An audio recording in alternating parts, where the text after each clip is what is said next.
The perfume oil for Hareem Al Sultan by Khadlaj Perfumes went viral last year or 2 years ago, thereabouts. People were going gaga for that perfume oil, and subsequently the brand released the perfume spray version. Now, the reaction to the perfume spray version hasn't been exciting at all, with people saying that the perfume oil smells way better and smells somewhat different to the perfume spray. I got a 5 ml decant of the perfume spray, and here are my thoughts. Hareem Al Sultan opens sweet, fruity, fluffy, and floral with a green candied plasticky vanilla in the background.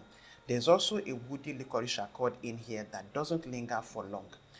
This, to my nose, smells like a fusion of 𝗣𝗥𝗙𝗘𝗗 by Lattafa, Paris Corner's Care Confession, and Victoria's Secret Scandalous.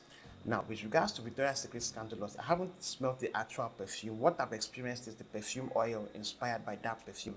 So hopefully my experience with that perfume oil is somehow close to the OG Victoria's Secret Scandalous DNA.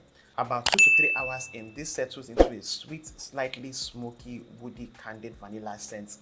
And the far dry down at 7 hours before it fizzles away is giving sweet, powdery, musky florals.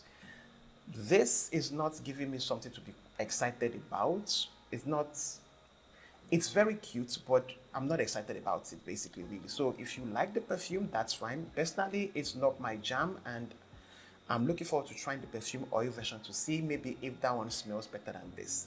If you're looking for more reviews of fruity floral perfumes, do please check out these two on your screen right now.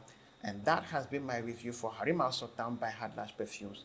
Don't forget to please like, share, subscribe, and I will see you guys in my next video. Bye, guys.